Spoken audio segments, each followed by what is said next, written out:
Governor Chris Christie of New Jersey got into a tense standoff with a protester about his Hurricane Sandy response. I want to thank you very much. I got the picture. I read it. Okay, so well, you do yours too, buddy. So we know we know. Now listen, you all know me. So if we're going to get into a debate here today, it's going to get very interesting and very fun. So yeah. I understand. So I'll be more than happy to have a debate with you anytime you like, Guy, because somebody like you who doesn't know a damn thing about what you're talking about except to stand up and show off when the cameras are here. I've been here when the cameras aren't here, buddy, and done the work. I've been here when the cameras weren't here and did the work. So I'm glad you had your day to show off, but we're the ones who are here to actually do the work. So turn around, get your 15 minutes of fame, and then maybe take your jacket off, roll up your sleeves, and do something for the people of this state.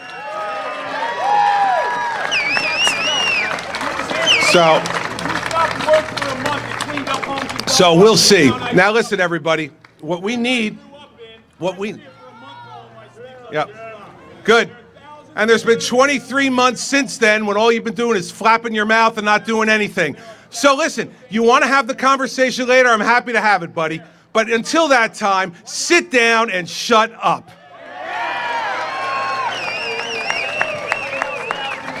Yeah.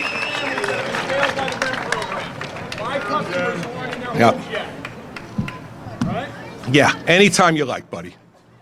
Anytime you like.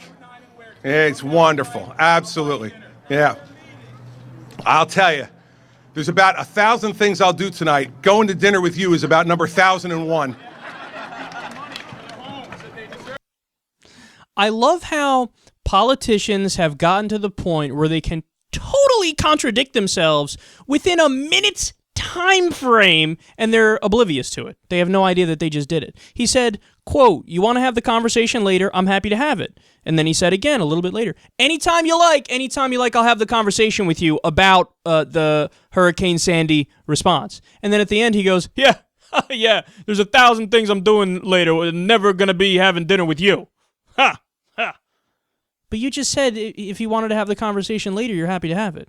Then you totally contradicted yourself. You just said anytime you like, we'll have the conversation. And then he says, okay, let's go to dinner tonight. He goes, yeah, okay. That's 1,000 things I'd rather do before that. I'm not going to do that. You idiot.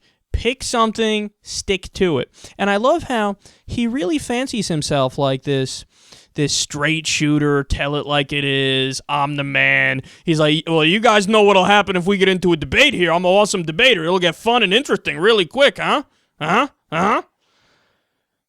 Dude, you calm down. You're not that special. All you do is berate your constituents. Now, putting aside the style of it and the fact that Chris Christie is somewhat of a dick, and I'm being kind by saying somewhat, let's look at the facts of the situation, because the claim of that guy was, you need to finish the job and do the Hurricane Sandy rebuild. You haven't done that yet.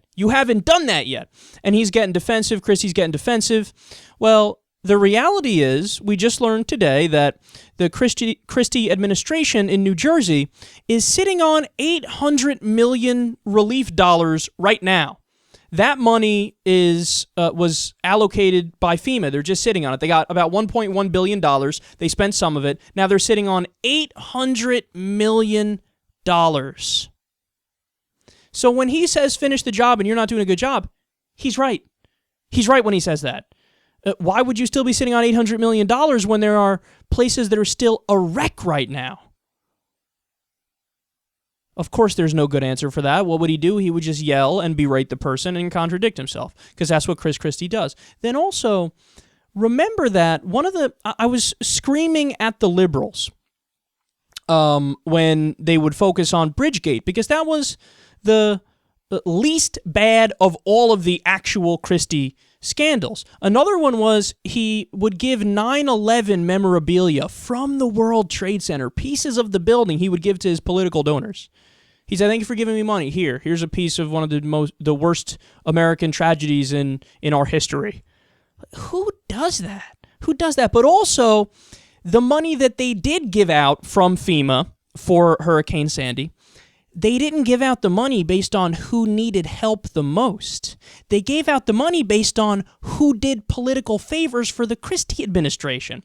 So if you're a buddy of Chris Christie and you endorsed him and you campaigned with him for his re-election and his election, you would get more money even if your town/city/area is not nearly as destroyed as other Democratic towns/cities/areas. So he was giving out the money based on this mafia-like system where who did favors for me and then I'll help you out. You? Okay, your place is fine, but you want some FEMA money? Here you go. And then meanwhile, other places are in ruins, and Chris Christie's like, well, did you help me when I was trying to get reelected? Oh, well, we're not going to give you any money.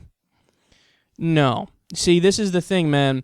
A guy like Chris Christie is dangerous because he sugarcoats everything he says in this old school, shoot from the hip, tell it like it is kind of approach and mentality. He makes it seem like I'm a guy who doesn't bullshit anybody. But it's all lies. It's all lies. It's all a facade. You pick up any newspaper, you read any article, you go on any website with any credibility, they will tell you the 1,001 scandals that the Christie administration has been involved with, and the worst of them are exactly what that protester is saying. So you could say, hey, I have a problem with how the protester approached the situation. I have a problem with the forum in which he chose to stand up and make this argument. That's fine. Those are all reasonable positions to take. But the reality is the guy at the podium screaming like a buffoon is just that, a buffoon, because he's corrupt, he's wrong, and the numbers and the facts show that.